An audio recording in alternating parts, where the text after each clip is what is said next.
بسم اللہ الرحمن الرحیم۔ کشمیر ڈیجیٹل کے ساتھ میں ہوں سید عارف بہار۔ ناظرین، آزاد کشمیر کی تیزی سے بدلتی ہوئی سیاسی جہات اور حرکیات پر گفتگو کرنے کے لیے آج ہم نے ایک ہمہ جہتی شخصیت کو دعوت دی ہے، جو ایک اچھے پولیٹیکل کمنٹیٹر ہونے کے ساتھ ساتھ ایک اچھے اور معروف سول سرونٹ بھی رہے ہیں اور ٹریڈ یونینسٹ بھی رہے ہیں اور سماجی سرگرمیوں کا ان کا ایک طویل تجربہ موجود ہے، اور وہ پھر اس سے فارغ ہو کر ملازمت کی ذمہ داریوں سے فارغ ہونے کے بعد وہ آزاد کشمیر کی سیاست میں بھی فعال ہے۔ فاروق اشرف ایوان صاحب۔ فاروق اشرف ایوان صاحب، بہت شکریہ آپ کا۔ بہت شکریہ آپ کا کہ آپ نے مجھے بلوایا یہاں پہ۔ فاروق اشرف ایوان صاحب، کیا کہیں گے آپ؟ یوں لگ رہا تھا کہ آزاد کشمیر کی جو سسٹم ہے اس کا پہیہ رک گیا ہے۔ پچھلے عرصے میں ہم نے جو ایک کشمکش کا، ایک پولرائزیشن کا، ایک اپرائزنگ کا سا ایک ماحول دیکھا، اب ایک نیا سیٹ اپ آ گیا ہے۔ لگ یوں رہا تھا کہ جو فیصل ممتاز راٹھور ہیں یہ عوامی ایکشن کمیٹی کے ساتھ ایک پیج پر آ جائیں گے، کیونکہ ان کی پہلے سے اس ایکشن کمیٹی کے ساتھ کچھ ان کی تال میل موجود تھی۔ یہ اس کمیٹی کے سربراہ تھے جس نے ان کے ساتھ مذاکرات کیے تھے، یہ اس سینٹیمنٹ کو سمجھ رہے تھے۔ لیکن پچھلے دنوں سے کچھ ایسی ہمیں آثار و قرائن مل رہے ہیں کہ ان دونوں فریقوں کے درمیان ایک دفعہ پھر گرمی گفتار اور گرمی بازار ہوتی ہوئی ہمیں نظر آ رہی ہے۔ فیصل ممتاز راٹھور صاحب نے اپنے کارکنوں کو، سیاسی کارکنوں کو کہا کہ وہ واپس آ جائیں ایکشن کمیٹی سے اپنی اپنی جماعتوں میں، اور جو شوکت نواز میر ہیں وہ بھی اب ایک ری ایکشن دکھا رہے ہیں۔ تو آگے کیا دیکھتے ہیں آپ منظرنامہ؟ ہر بھائی، اس بات کو سمجھنے کی اشد ضرورت ہے۔ ایکشن کمیٹی اور سیاست، یہ میری نظر میں دو مائنڈ سیٹ ہیں۔ ایک مائنڈ سیٹ وہ ہے جو ریئلسٹک اپروچ کے ساتھ چیزوں کو دیکھ کر ان کا سلوشن مانگ رہا ہے، وہ عام عوام، وہ ایکشن کمیٹی کو ایک طرف رکھ دیں، وہ عام آدمی ہے، عام انسان ہے، جو حکومتوں سے اس بات سے وابستہ ہے، اس کا ووٹ اس لیے ہے کہ وہ اپنے مسائل کے لیے، اپنے معاملات کے لیے کل ایک ادارے کی طرف دیکھے، ایک حکومت کی طرف دیکھے۔ اب ہم جب گراؤنڈ ریئلٹیز کے ساتھ دیکھتے ہیں تو ہمیں ایکشن کمیٹی کا جو ایکشن نظر آتا ہے وہ ہمیں پبلک کے ساتھ جڑا نظر آتا ہے۔ یہ اس کو آپ کسی بھی سینس میں لے لیں، پاپولر سینٹیمنٹ، یعنی میں اس کو کسی اس میں نہیں مطلب گرداننا چاہتا، لیکن نظر جو آ رہا ہے وہ یہی ہے۔ اب دوسری طرف ایک سیاسی ماحول اور ایک سیاسی سینٹیمنٹ ہے، وہ آپ سمجھتے ہیں اس کے اپنے تقاضے ہیں۔ اب آزاد کشمیر کے اندر چونکہ ہم نے اچھا وقت تھا، ہمارے ہاں جو نظریاتی سیاست ہوتی تھی، اور اس نظریاتی سیاست کے اندر ہم اپنے میجر گول کو لے کے چلتے تھے، باقی ہمارے مسائل، ہمارے معاملات، ایک حکومتیں جب بنتی ہیں تو وہ پہیہ چلتا ہی رہتا ہے، کبھی تیز ہو جاتا ہے، اور میری نظر میں یہ مین ٹو مین ویری کرتا ہے کہ کچھ ایسے بندے اصحاب آئے جنہوں نے اس پہیے کو اپنی صلاحیت، اپنی دانست کے ساتھ تھوڑا پیڈل کیا، آگے بڑھایا، اور اس سے ہمیں ثمرات نظر آئے۔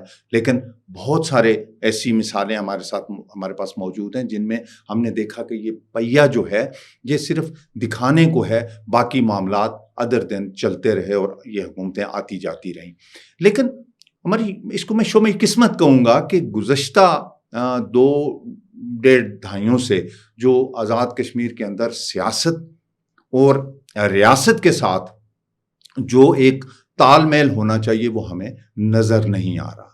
ہم یہاں پہ بے شک یہ آج ہم اگر ایکشن کمیٹی کو ایک ایج بھی دینا چاہیں کہ انہوں نے اس سینٹیمنٹ کو لے کے چلے جو عوامی ہے، جو ایک عام آدمی کا ہے، تو انہیں پذیرائی ملی۔ اور آج اگر ہماری سیاسی جماعتیں ڈکلائن کا شکار، میں ڈکلائن کا لفظ استعمال کر رہا ہوں اور بڑے مطلب میں سوچ سمجھ کے کر رہا ہوں، اس پہ کوئی بھی ڈیبیٹ کرنا چاہے ہم کرنے کے لیے تیار ہیں کہ آج ہماری سیاسی جماعتیں انحطاط کا شکار، سیاسی نظام پورا دیکھیں نا، بنیادی طور پہ سیاسی جماعتیں اس نظام کو جنم دیتی ہیں یا اس نظام کو انہانس کرتی ہیں، اس نظام کو مربوط کرتی ہیں۔ لیکن آج اگر آپ معذرت کے ساتھ میں کہوں گا کہ ہم جو انالیسس کرنے بیٹھیں تو ہمیں یہ نظر آتا ہے کہ آزاد کشمیر کی سیاسی جماعتیں سیاست نہیں کر رہی، بلکہ ہم ایک مفاداتی وائرس کا شکار ہیں۔ یہ مفاداتی وائرس جو ہے ہر 5 سال کے بعد جب ہمارا نیا الیکشن آتا ہے ایک نئی صف بندی ہوتی ہے. اگر فیصل ممتاز راٹھور ایکشن کمیٹی کو مینیج نہیں کر سکتے، سیاسی کارکن واپس اپنی جماعتوں کی طرف نہیں جاتے، تو یہ جو سینٹیمنٹ ہے اگلے الیکشن میں آپ اس کو کس طرح رائے عامہ پہ، عوامی رائے پہ اثر انداز ہوتا ہوا دیکھ رہے ہیں؟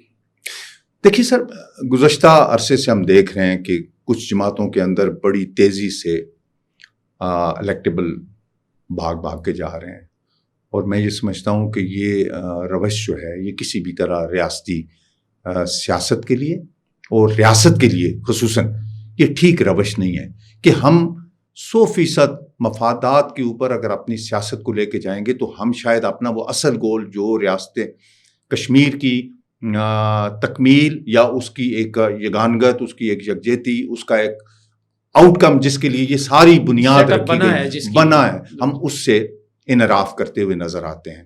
لیکن میں یہ سمجھتا ہوں کہ آنے والے دنوں میں جس طرح دیکھیں نا، آج ایک پولیٹیکل پارٹی کی میں نام نہیں بھی لوں گا، لوگ سمجھتے ہیں کہ اس کشتی پہ ہر الیکٹیبل سوار ہونے کے لیے تیار بیٹھا ہے. دیکھیے دنیا ساری میں جہاں بھی حکومتیں بنتی ہیں، بگڑتی ہیں، جمہوریت ہے، وہاں پہ جو ووٹ کی قیمت ہے وہ ہمارے ہاں ہم کنسپٹ لے کے چلے تھے نظریات کا. ہم نے کہا جی نظریاتی طور پہ ووٹ ہونا چاہیے، بڑا اچھا تھا ہوا. ہم نے آپ کے میرے بچپن کا ہم نے اپنی تقریباً جوانی میں بھی دیکھا کہ نظریاتی ووٹ تھا، اسی کے ساتھ لوگ آگے چلتے تھے اور وہ میٹر کرتا تھا حکومتیں بنانے اور بگاڑنے میں. لیکن آج جو چیز ہم دیکھ رہے ہیں سر وہ اس سے ہٹ کے ہے.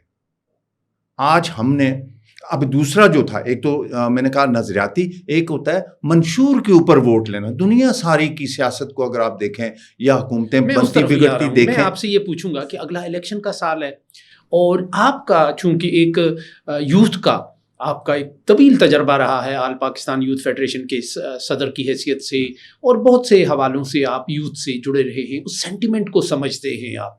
تو سیاسی جماعتیں ایک طرف ہمارا جو برین ڈرین ہو رہا ہے، نوجوان مایوس ہو رہا ہے، باہر جا رہا ہے، ہماری جو سیاسی جماعتیں ہیں وہ اپنے منشور بنا رہی ہیں. مسلم لیگ نون کی منشور کمیٹی کی خبریں آ رہی ہیں کہ وہ کام کر رہی ہے، پیپلز پارٹی بھی ظاہر ہے اس پہ کام کرے گی. تو اس سٹیج پہ آپ کیا کہیں گے کہ وہ یوتھ کے فیوچر کو اور اس کے سینٹیمنٹ کو اپنے منشور میں ایسے سموئیں کہ ایک امید پیدا ہو، اور ماضی میں اس سے اغماز کیوں برتا گیا؟ دیکھیے سر، میں یہ سمجھتا ہوں کہ ہمارا سب سے یہ آج اگر ہم سیاسی جماعتوں کی اس طرح بات کر رہے ہیں، ایسا کبھی بھی نہیں ہوا. ہمیشہ جماعتیں الیکشن آتا تھا اپنی ایک پوری ورتھ کے ساتھ، اپنے اس پاسٹ کے ساتھ آگے بڑھتی تھیں. ڈیفینیٹلی کبھی ایک کبھی دوسرا، لیکن جماعتوں کی جو ورتھ ہوتی تھی وہ اتنی خراب نہیں ہوتی تھی. وہ آگے جانے کے لیے اپنے یوتھ کو، اپنے لوگوں کو لے کے ایک جماعت سے لوگ مایوس ہوتے تھے تو دوسری کی طرف ایسے ہو جاتے تھے. جی لیکن اب کی جو ہمیں جو چیزیں نظر آ رہی ہیں، جس طرف آپ بھی اشارہ کر رہے ہیں کہ آپ کو سپیس دینا ہوگا. ہم کیونکہ ایک سٹیٹس کو کا شکار ہو گئے ہیں، ہماری سیاسی جماعتیں، ہم وہی ایک نقطے کے اوپر رکے ہوئے ہیں.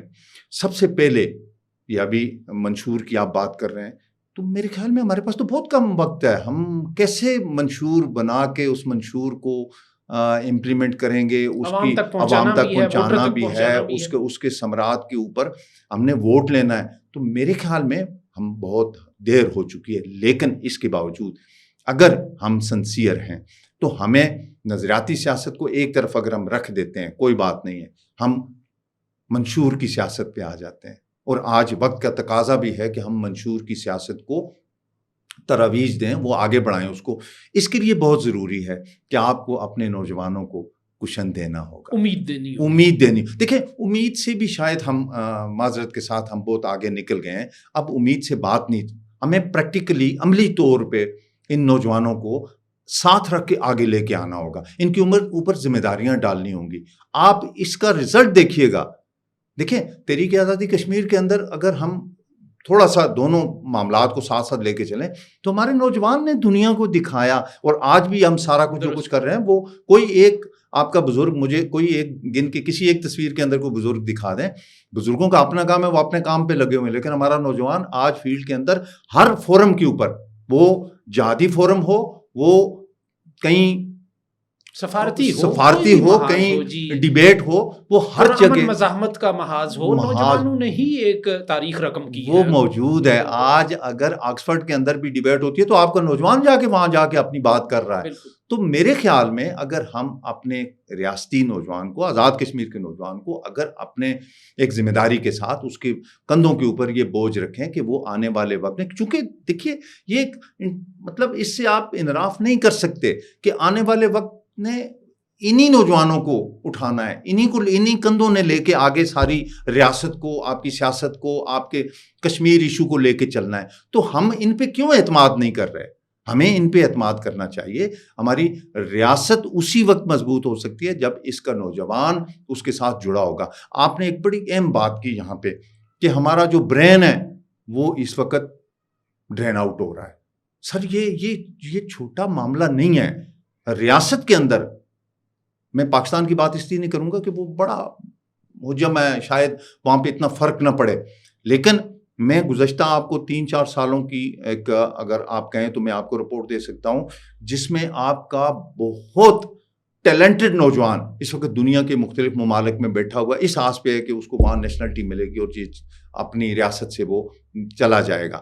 اس کی کوشش تو ہے، لیکن وہی کوشش اگر وہ اپنی ریاست کے اندر بیٹھ کے اس کو یہ پتا ہو کہ میرا فیوچر یہاں محفوظ ہے، مجھے یہاں پہ میری اہلیت کے مطابق مجھے جابز ملیں گی، لیکن ایسا ہو نہیں رہا. اب میں نہیں سمجھتا کہ ہم یہ سارا کچھ، ابھی آپ نے بات کی موجودہ حکومت کی، معذرت کے ساتھ انہوں نے آتے ہوئے جو باتیں کی تھیں ان میں تو ایک پہ بھی عمل نہیں کیا. اب آپ نے کہا کہ ایکشن کمیٹی اور ان کے مابین جو ایک کانفلکٹ سامنے آ رہا ہے، سر جی وہ تو آئے گا، کیونکہ اس طرف بیٹھ کے جو بات ہوگی وہ اور بات ہے. اس کو آپ کسی ہمدردی کے طور پہ تو شاید ان سے کوئی آپ ریمیڈی مانگ لیں، لیکن اگر آپ ان کے ساتھ یا کسی فورم کے اوپر آپ یہ کہیں کہ عوام اب اتنی بیوقوف ہے کہ آپ اس کو نعرہ لگا کے اور یہ ساری چیزیں کر لیں گے، تو میرے خیال میں اب وقت نہیں ہے ان چیزوں کا. ہمیں اپنے نوجوانوں پر ٹرسٹ کرنا ہوگا.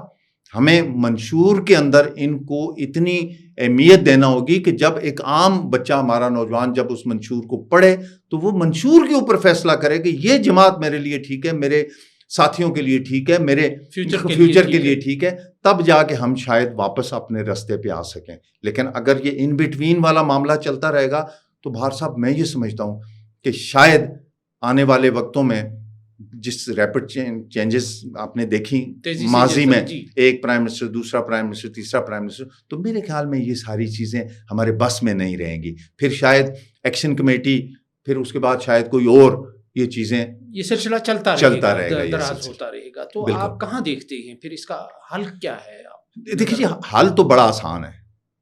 میں یہ سمجھتا ہوں کہ حکومتیں کیوں بنتی ہیں، ووٹ رائٹ کیوں ہے.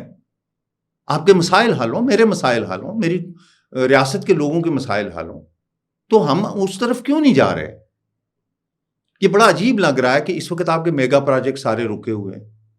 میں اپنے شہر کی مثال آپ کے سامنے، آپ اور میں روز نیلم جہلم کی خبر میں پڑھ رہا تھا کہ 1.5 سال سے بند ہے، سر بند ہے. تو کیا ہم خالی ایوان میں بیٹھ کے تقریریں کرنے کے لیے اور ایک پروٹوکول انجوائے کرنے کے لیے اگر ہم نے حکومتیں رکھنی ہیں تو میرے خیال میں پھر شاید ایکشن کمیٹی یا کوئی اور، یا عوام کی جو ناراضگی ہے آپ اس کو جسٹیفائی کرتے ہیں اس صورت میں؟ وہ ناراضگی اب شاید ہم دیکھیں، میری نظر میں بڑا عامیانہ سی بات کرے دیتا ہوں. ایک تو یہ ہے نا جی کہ آپ مطمئن کریں. اگر آپ مطمئن نہیں کر سکیں گے تو پھر آنے والا وقت، جس طرح ہم نے پیچھے بھی دیکھا وائلنس کا ایک ایلیمنٹ ہمیں نظر آیا، ڈیفینیٹلی جب آپ کسی کا حق نہیں دیں گے، اس کو روکیں گے، اس کے لیے ہرڈلز پیدا کریں گے، امید نہیں دیں گے، تو ڈیفینیٹلی سر اس نے تو ریئیکٹ کرنا ہے. بہت سادہ سا لفظ ہے کہ اس نے ریئیکٹ کرنا ہے، اپنے حق کے لیے نکلنا ہے باہر. تو باہر نکلے گا، کیا ہوگا؟ ریاست روکے گی، لا انفورسمنٹ ایجنسیز روکیں گی، تو کانفلکٹ تو رہے گا بیچ میں، تو اس کا نقصان ریاست اور یہاں کی تعمیر و ترقی کو ہوگا. ہم گزشتہ گورنمنٹ جو ہماری انوار الحق صاحب کی گزری ہے، آپ دیکھیں کوئی ایک سنگل میگا پروجیکٹ یا ایون لوکل بھی، سوائے اس ڈیولپمنٹل فنڈ کے جو آپ کو پتہ ہے کہاں خرچ ہوتا ہے اور اس کے ثمرات عام آدمی کو کتنے ملتے ہیں، معذرت کے ساتھ میں اس پہ زیادہ بات نہیں کروں گا، لیکن اچھا ہے کہ ہم اپنے سیاسی جماعتیں ہماری دیکھیں لا انفورسمنٹ ایجنسیز کے اوپر ان کی ایک ذمہ داری ہے. پولیس کو آپ استعمال کریں گے تو پولیس کی تو ذمہ داری ہے، وہ جہاں پہ کوئی ایشو ہوگا وہ کھڑی ہوگی.